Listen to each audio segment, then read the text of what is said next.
6 question आहे. Triangle MNT similar triangle QRS.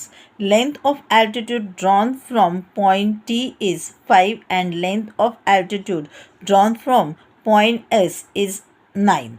Find the ratio of area of triangle MNT upon area of triangle QRS. आपल्याला काय सांगितलेलं आहे, दोन्ही सुद्धा सिमिलर आहे. म्हणजे आता जर का त्यांना आपल्याला डिफरन्स सांगायचा आहे तर त्याने आपल्याला काय दिलेलं आहे, लेंथ ऑफ द ॲल्टिट्यूड किंवा आपण तिला म्हणूया थोडक्यामध्ये हाईट दिलेली आहे. मग आपल्याला हाईटवरनंच त्याचं रेशो काढावा लागेल. मग आपण लिहून घेऊया. हा क्वेश्चनसुद्धा 1 मार्कांसाठीचा आहे. Triangle MNT similar to triangle QRS. Length of altitude of T1 is equal to 5. Length of altitude of T2 equal to 9.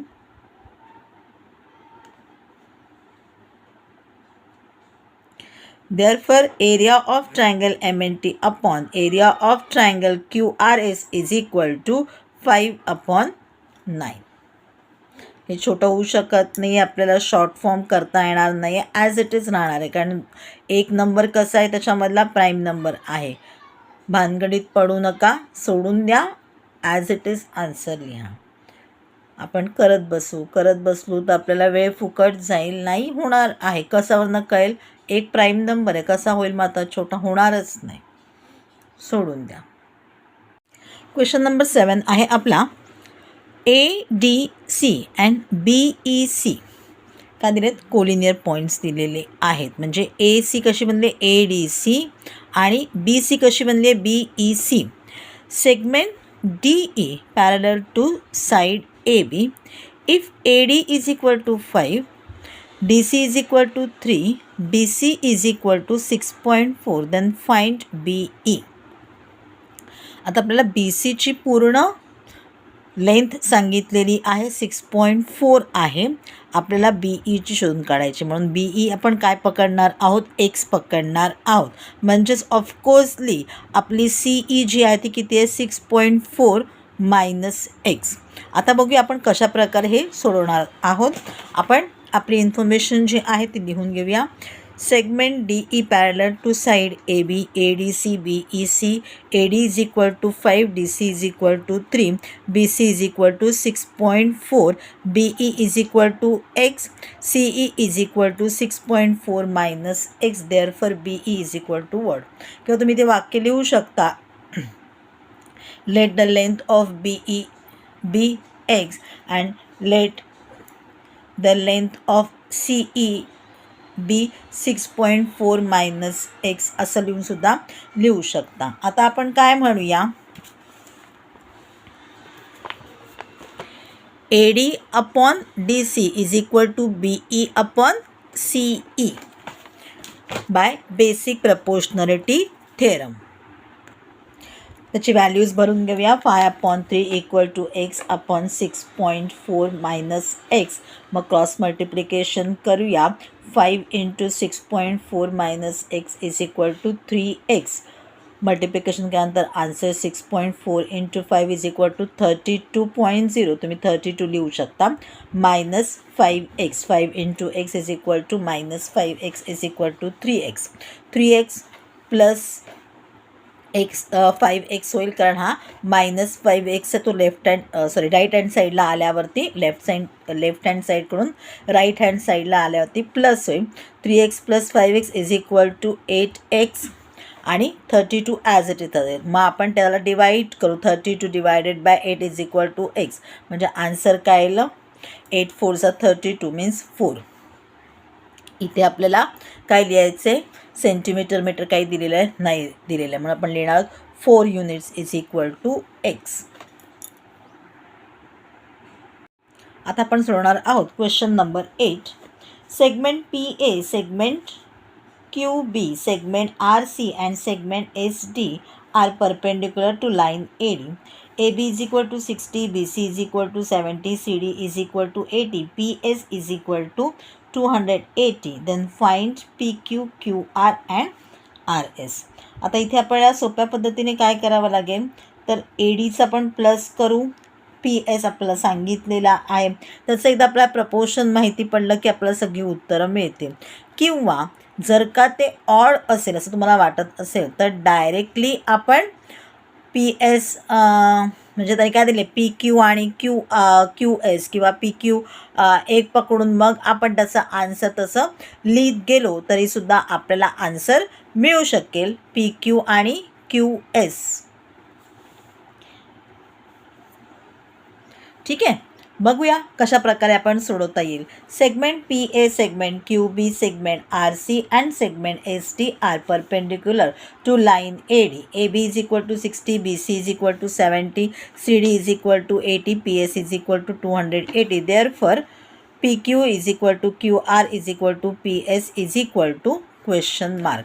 आपल्याला प्रपोर्शन एक्झॅक्टली काढता नाही आलं तरीसुद्धा आपण, मी तुम्हाला अगोदर म्हटल्याप्रमाणे QSला म्हणजे PQला आपण X पकडलं आणि QSला 280 मायनस X पकडून जरी आपण आन्सर काढलं म्हणजे आपल्याला दोन्ही बाकीचे मिळत आहेत, AB प्लस BD मिळतो आहे. मग त्याचा आपण प्रपोर्शन देऊनसुद्धा आपण ते काढू शकतो. बघूया कशा प्रकारे आपल्याला लिहिता येईल. BD is equal to BC plus CD is equal to 70 plus 80 150. PQ is equal to X and QS is equal to 280 minus X.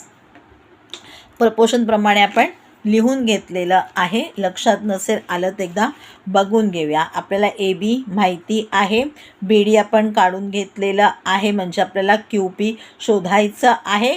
आपल्याला QS 280 मायनस X केला की माहिती पडणार कारण PSची आपल्याला व्हॅल्यू दिलेली आहे.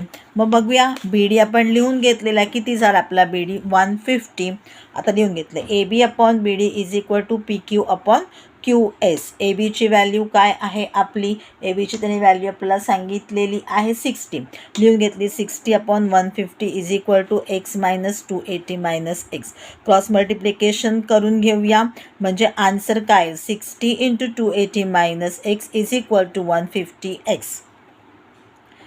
28 6 168 वरती 2 शून्य म्हणजे 16,800 minus 60X is equal to 150X. आपण मायनस 60X जो आहे तो राईट हँड साईडला करून घेऊया. प्लस 60X होईल म्हणजे 150 प्लस 60 इज इक्वल टू 210 आणि त्या आन्सर राहील 16,800 is equal to 210X. Divide केल्यानंतर आन्सर आपलं येईल 80 is equal to S. Means therefore PQ is equal to 80. खाली तुम्हाला आन्सर्स लिहायचे नसतील तर तुम्ही डायरेक्ट ह्याला जे आहे ते स्क्वेअर करत जा. PQची व्हॅल्यू मिळाली. आता आपण पुढची जी आहे ती आहे QRची काढूया. QR is equal to X. RS is equal to PQ minus QR म्हणजे RS इज इक्वल टू किती येईल 280 मायनस 80 मायनस X. कारण 280 आपल्याला पूर्ण ह्याची दिलेली आहे PSची. आत्ता आपल्याला PQ माहिती पडलेला आहे 80 म्हणजे काय होईल तो 200 मायनस X होईल. BC upon CD is equal to QR upon RS.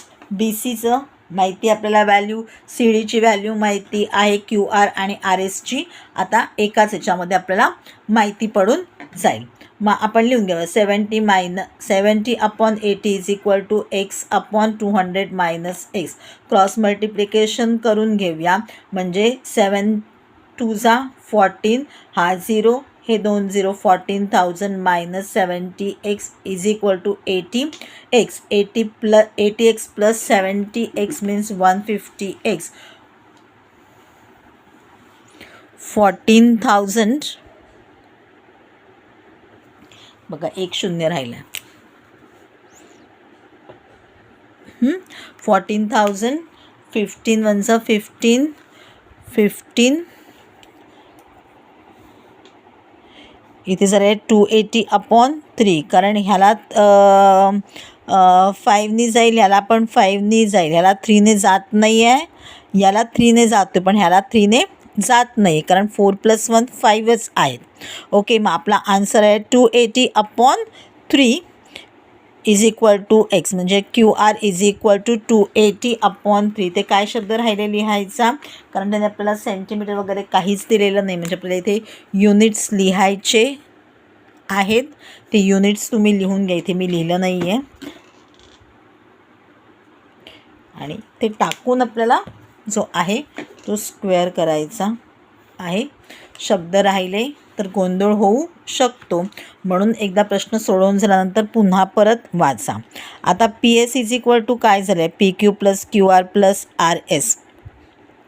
280 is equal to 80 plus 280/3 plus RS. म्हणजेच काय झालं, 280मधून 80 मायनस झाले, 200 आहे, 200 minus 280/3 is equal to RS. म्हणजेच काय झालं, 200 3 600 मायनस 280, आन्सर आहे 320/3 RS. त्याच्या पुढे आपल्याला काय लिहायचं आहे, युनिट्स लिहायचे. मग इथे आपण लिहून घेऊया, RS is equal to 320/3 units.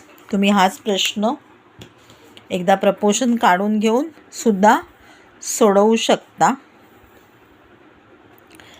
सोडवा. नाहीच कळला तर मी तुम्हाला प्रपोर्शन काढून हा प्रश्न कसा सोडवायचा ते एकदा दाखवेन. कमेंट बॉक्समध्ये लिहून पाठवा. आता आपण बघणार आहोत question number 9. In triangle PQR segment PM is a median. Angle bisectors of angle PMQ and PMR intersect side PQ and side PR in points X and Y respectively. Prove that XY is parallel to QR.